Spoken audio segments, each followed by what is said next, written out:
I would like to address with you today the topic of long-run marketing productivity, which has been a topic of my research for quite a few years and which has also recently been quite a bit in the news, probably over the 4 or 5 past years or so, for a number of reasons. The first reason is that with the turn of the century and the failure of some of the dot-com firms and then the ensuing end-round scandal and a few other things, the entire concept of accountability in our firms has gained recognition both in the media, in government, and of course in the corporate boardroom.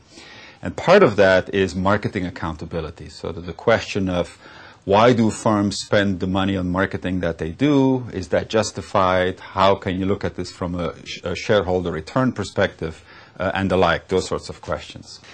Another reason for this recent interest in long-run marketing productivity is the advent of very high-quality databases that our companies now have access to. For example, customer databases, prospect databases, records that are collected by third parties, by industry observers, and so forth, so that we now have in our organizations a wealth of measurable information that can be put to good use in order to better understand the world of marketing. And so between these two external factors, the better information technology and data on the one hand, and the higher need for accountability on the other hand, there is currently a call for more and stronger insights on what exactly is effective long-term strategy that builds shareholder value. Now, this is, of course, a major topic, and in this brief summary, I will only highlight a few of the key aspects of this. And I would like to, in particular, address 3 issues around marketing productivity. The first one is to briefly summarize some evidence on how marketing spending impacts revenues and profits for firms in the short run as well as in the long run. The second point is I'd like to address some issues about how marketing can contribute to brand building, the development of strong brands that are in the interest of shareholders, of course. And then thirdly, I'd like to discuss how marketing can contribute to tightening the quality of the relationships that a firm has with its customers. That's sometimes known as customer equity. And again, what is marketing's contribution to that? So on to the first aspect here is what do we know about how marketing has an impact on revenue? Well, the evidence is quite overwhelming that it really does. Good marketing really does lift the top line and correspondingly the bottom line. There is an enormous amount of work that has been done in this area, both in marketing practice as well as in our academia. And in fact, we have learned a great deal about the relative importance of these marketing drivers. For example, we know how changes, let's say, in sales call strategy would impact revenue performance relative to changes, let's say, in advertising strategy or in distribution strategy. We also know a fair bit about the impact of sales promotions, how they have a strong short-run impact but a much, much weaker long-run impact. And between all of these findings, strong empirical findings, we're starting to formulate a pretty comprehensive picture about how good marketing strategy is beneficial to revenue creation. And one of the strong findings coming out of that is that most marketing is of a temporary impact. In other words, it's important, it lifts performance, but that lift may not last very long, both because of competitive conditions and because of the fact that customers often tend to go back to where they were before, which isn't necessarily the brand that was just being promoted or so. So what is called for then is sort of policies of sustained marketing that are effective, of course, but that build the assets of long-run revenue kind of on the long haul rather than with short bursts of activity. So good marketing requires a persistent, systematic approach where each element of the marketing mix is carefully monitored for its effectiveness and its relationship to profitability in such a way that a total strategy emerges. There's much more to say about this, but that is kind of the short summary of it.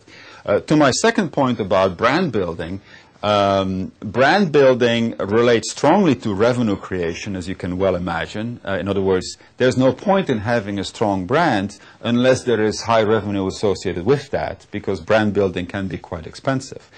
Brand building is becoming more important in this information age of ours because consumers and customers in the B2B sector face more and more choices. And the more choices they have, the more customers need to be guided, if you wish, by things they can trust, names they can put their confidence in, and that's where brand building efforts come to fruition. One of the things we have learned in brand building is that it's not just about advertising, although advertising certainly contributes. It is a lot more about systematic experience building where, in other words, in the long run, the brand actually deserves the stature that it has or that it does not have. So, for example, if the common wisdom says that Volvo is a safe car, that was a reputation that was established a long time ago, a reputation that sticks, and a reputation that is largely based on fact, on the fact that these are very, very well-built cars that do well in various kinds of crash tests and the like.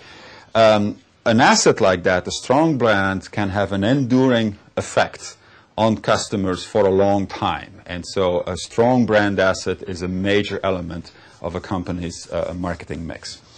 And then thirdly is the notion of customer equity building. That's a little different from brand building because you can have a very, in fact, you can have a weak brand and still have very, very loyal customers.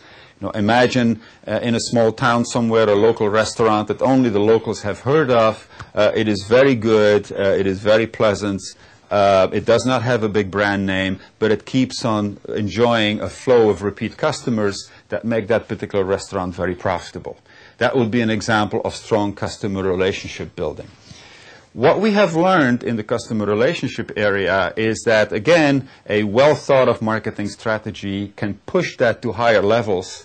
And we've also learned that the impact of loyalty is very, very important for long-run profitability building. So, for example, if, let's say, two financial institutions have an equal number of customers, but institution A is able to hold on to their customers longer than institution B, then all else equal, A will do better in the long run because they spend more, they can save more money on marketing because they don't have to chase as many new customers because their existing customers stay with them longer because of higher service provision, higher product quality, and so forth. So between evidence of overall marketing effectiveness that can be demonstrated, usually using statistical techniques or experiments, that can be demonstrated to have an impact on short-term revenue, number one. Number two, between the evidence of how marketing builds strong brands, which has enduring influence and kind of weathers the economic upswings and downswings that we're all subject to, as number two. And number three, between building strong customer relationships as a way to avoid, if you wish, the commoditization of an industry. In other words, your customers are more loyal to you than your competitors' customers are loyal to them. Between these three major building blocks, we see now strong evidence of long-term impact of well-allocated marketing dollars. So these are the foundations, and of course these foundations are being studied in a number of applications. I invite you to go to my website to see a number of downloadable papers that have details on all three of those. You'll be able to judge them by the titles. And of course many of my colleagues here at UCLA and elsewhere at other business schools have made several contributions to that as well.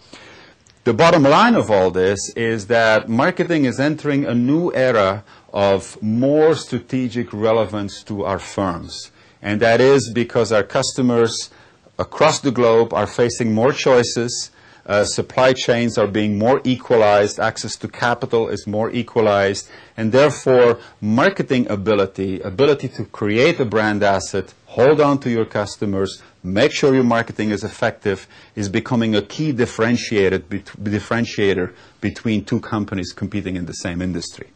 Thank you very much.